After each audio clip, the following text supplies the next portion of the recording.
on the side of the road. Listening to Bob.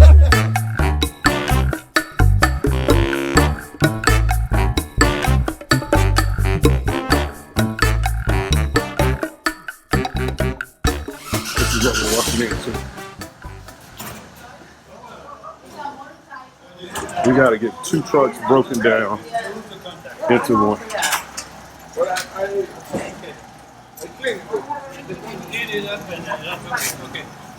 3 hoods up.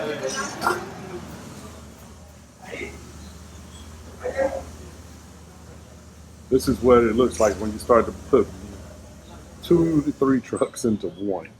Contact. Oh, it's contact. Contact. Here. All right. The battery was full, but it wouldn't work because it was Not making good contact. not making good contact. Got it. Got it. It's an easy one, huh? Yeah. Thank you, Rafa. Thank you. So we found more problems. Now the power steering pump is going to. Still can't get the alternator to work, so it's going to be a very long day. It's now 10 o'clock in the morning, and we have decided to wait for my truck to get fixed. We had a 10-hour drive. 3 hours was going to be off-roading, but now we're just going to do the direct drive to the campsite. And we now have 2 mechanics here. One is an electrician, that's the guy with the balding head, and then the other guy, I don't know, he's someone, oh, right, this guy. he's the mechanic. Oh no, that's the electrician, that's the mechanic, and they are gonna help us get the truck running, hopefully in 2 hours, which would beat our record time of 4 hours. So we're hoping that they can get it going, and we'll get back on the road, skip the off-road, and then drive directly to the campsite. Right now, we've determined that the alternator that was on there was fried. We looked at that. I'll show you a picture of it. And now, last night, we spent 4 hours putting on an alternator that was also bad. At that point, we sort of lost confidence in our mechanical skills and didn't recognize what was going on. So we brought in the mechanics to help us figure it out. And they came in and was like, yep, bad alternator. So we're back to square one, but they're a little bit quicker. So hopefully this is done. And now the crew is breaking out some brewskis and saying, hell with it. We're going to chill out and let the grown men do what the grown men do.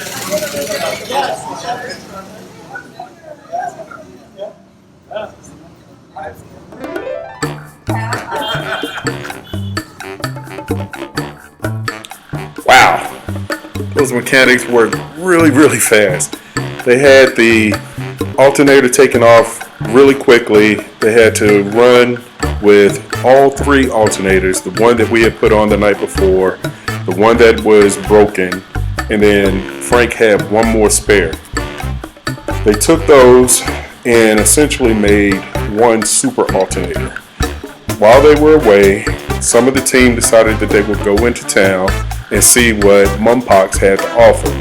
The rest of us hung back and either went to sleep, rested, told jokes, got to know each other a little more, or just relaxed. Nothing was off limits because we knew that we had a very long drive ahead of us and we wanted to make sure we got as much relaxation in. When the team returned for the impromptu excursion, they found that the mechanic was still working hard to install the alternator and repair the broken power steering line. When they told us these guys were the best, I now have no doubt that they were the best of Mumpox. And so now I'm gonna go ride you're gonna go on the back of the motorcycle to get a battery. Yeah. Only in Colombia.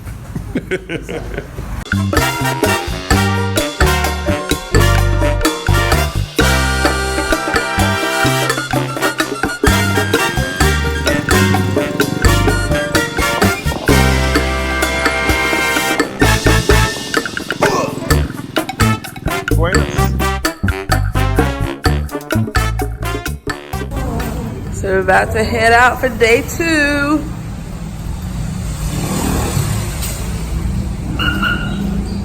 Babe, tell me all about it, babe. I feel a lot better. The truck is fixed. We were able to hang out, chill out some. It's been a pain, really stressful. So we're just gonna push and go as hard as we can. I'm gonna tell y'all this. Yeah, and I had to smack my lips because it's that serious. We had an alternator replaced last year. Going out west, $400 job, $400 US. We had an alternator replaced. The alternator, the parts were $100. Yep. Because they were essentially able to rebuild it. So the parts were $100. $30. Oh, the parts were 100 million pesos, 100,000 pesos, Yeah, so which is the $30. equivalent of $30. Then they installed it for 200,000 pesos, $70. which is essentially $70. Why this shit cost so much in the US? Because everything does. True, true, true.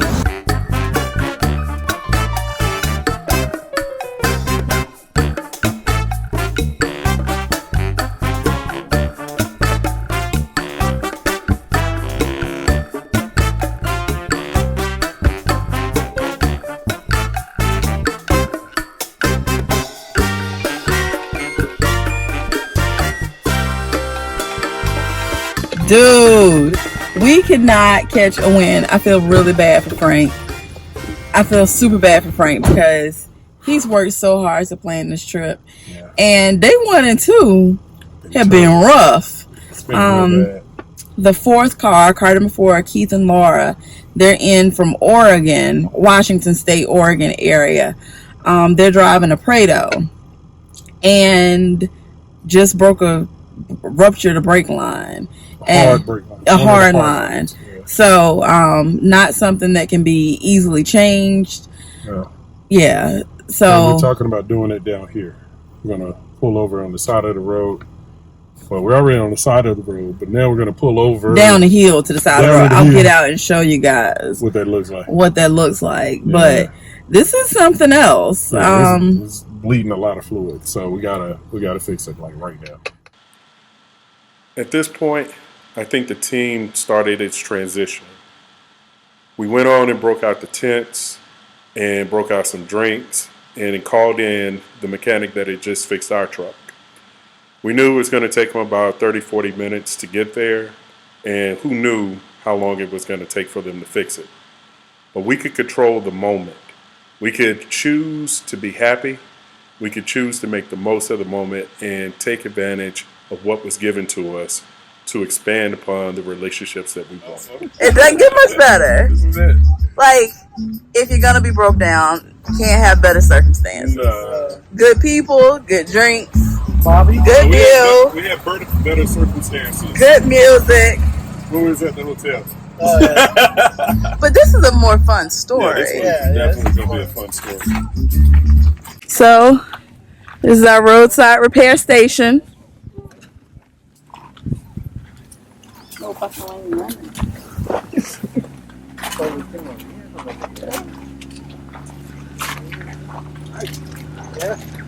Dust truck coming!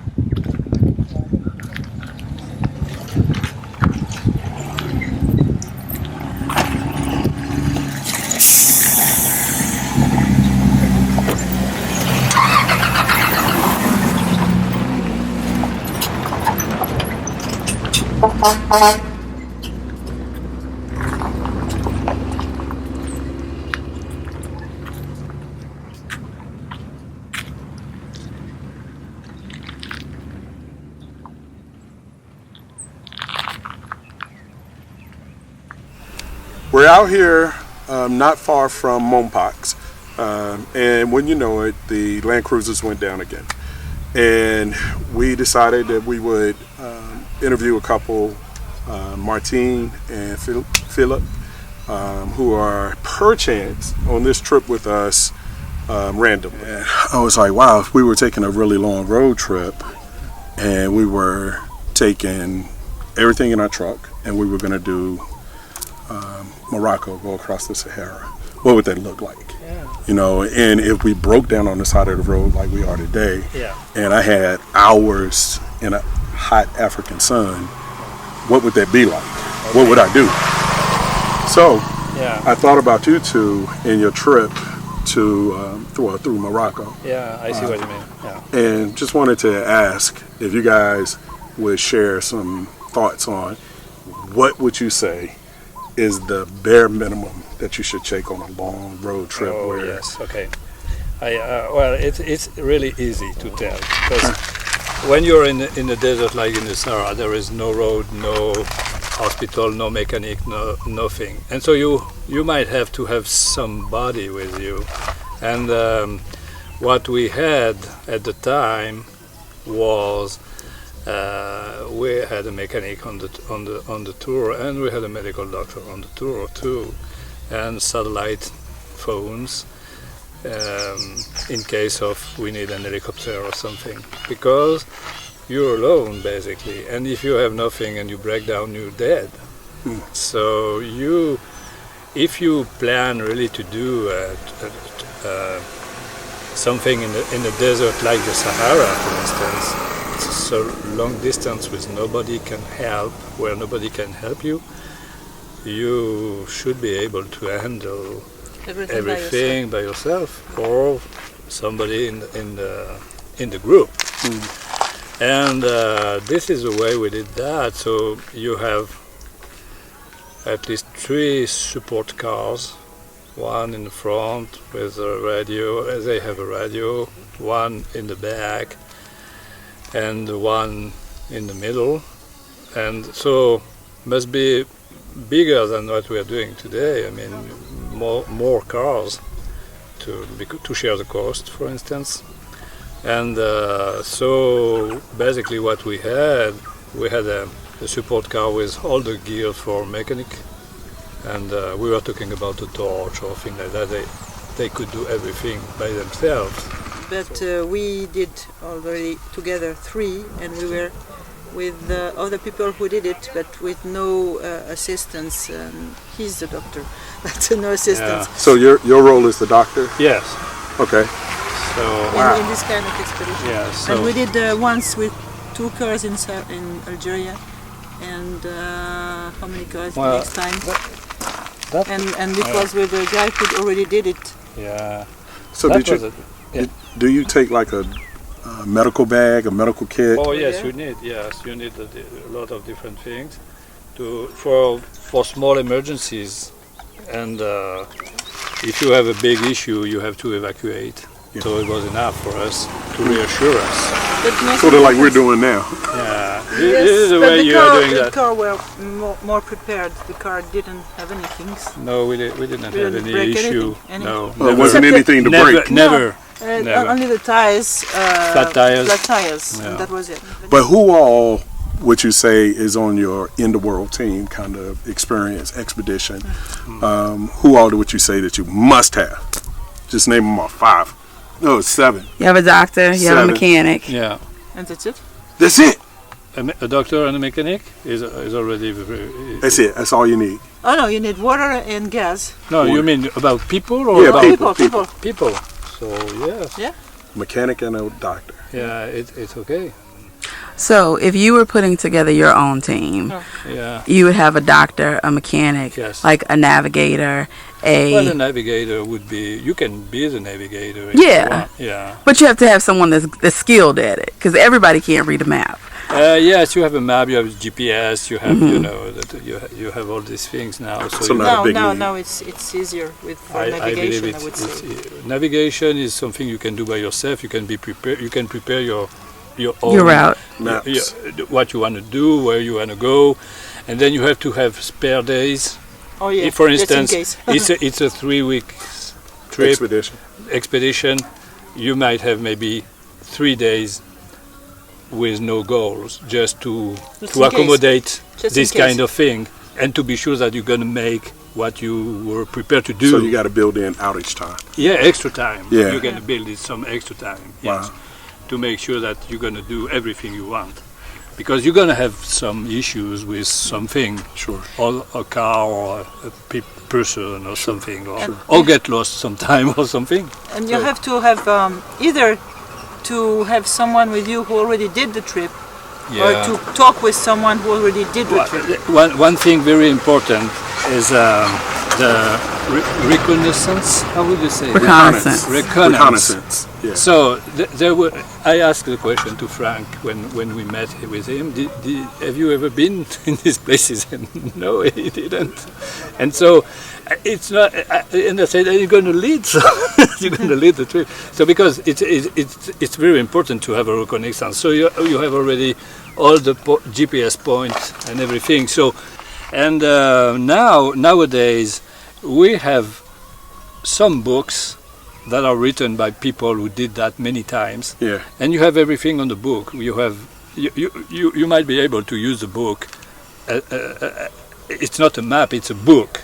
So you have everything on the book. The description of the area, how is the road. Which is for us. You know, we've been married almost 16 years, and you go through some things in 16 years. You know. You watch each other's families change from deaths and births and weddings. So I wanted to ask y'all, how has doing these type of trips worked for your marriage? Oh. I told you. This is the part out we can edit out, but this is the question. Well, it's a nice thing. I mean, probably nice thing to share. Yeah, well, but when you have problems, people can handle it differently. Sometimes people are shouting or crying or being stressed. And you have to, like everything in the couple. I mean, everyday life you are confronted to different problems, and so you have to deal and to make compromise and have to reassure the other one, or I don't know, be tolerant. For instance, what I'm not comfortable at all is in this road when you have to just drive like crazy, very quickly, and just say clear, and just go over the limit for 100 miles or more, and pass when you cannot pass, and so on. And so Philippe does it, but after yesterday I was really scared once, and I told him with the truck. There was a truck in front of us, and he had to pull back. And so I told him, if you do this again, I'm out. I'm quitting. I'm leaving the car, going back to France. So, but back to France. Back to France. Yeah. I'll see you at home. Your stuff might be outside. See you guys. I'll see you. So I have to make some compromise. But at the same time, I'm trusting him because I know he drives very well. For so many years. Even with here, I'm thinking you are going too fast, but he's okay. I know he can handle it, but. I said, well, you're going too fast, but he's just going like everyone. But but at the same time, I'm trusting him. So I know what I feel, but I can always sometimes say, well, I'm maybe saying too much, and so I know him for so many years. We've been together for 40 years. 40 years, which goes over. For instance, when one time we were with another couple doing the same thing, same age, but we were very young. And, the first time, and both of them. It was the first trip for the lady in the other couple, and she had a baby, a girl who was maybe 2 years old at the time, or 3 years old, but not in the car. She was with grandma at home, and it was very hard for her to leave her girl and do this thing, and she didn't enjoy doing the thing. No, she was. And she was complaining every day about, what did I do? I let my baby over there. What I'm doing here, and she wasn't enjoying and complaining every day for all the trip, and so they were not fighting in front of us, but we knew that they were arguing. You knew there was tension. And we knew that as a couple, it was not a very good experience. Sorry, for them, for instance. Yeah. And but they're still together, so so it wasn't that bad. Right. Yes, it's like It's like when you have a baby. If the couple is not tight, having a baby will be very difficult. it's not easy. And Yeah. it won't help. Yeah. Change your life, so- Yeah, so here it doesn't. I wouldn't say it will change your life, but it's a difficult thing sometimes. It's not something which will tight the couple, or at the end, if you go over it, it will be a strong one. Yeah. No, I would say so. I don't know. Would you use your 40 for another trip across Africa, or without a question? Yes, without a question. Oh, You- without any question. But wait here, Yeah. Philip. I told her I had one more question, Oh yeah. and she had No the space hesitation. to decline to answer the question. Yeah. How long did it take her to answer that question? Like, no, Yeah. It was instant. I can tell you, it's Philippe's love with this car, because it's the first car we got, and it's really, he loves it. It's for me, it was our first car, so it was, I liked it. But then now it's our third car, because it's very uncomfortable, there's no AC, you cannot go on the road, you just and I'm fed up with it. But Philip's loves it, he makes it refurbished and so on. But for me it's really very secure, and you can count, I know I can count it. We never We were saying that, you know, life is a plan B. Life is not a plan A. The plan A is for dreaming. Yeah. The life is plan B. Yeah. We make do. we do what we As can. couple, as We're not professional, as professional, as tourists, everything, you know. And when yesterday night Frank was asking, what would you expect? What were you expecting for? What are you expecting for this trip?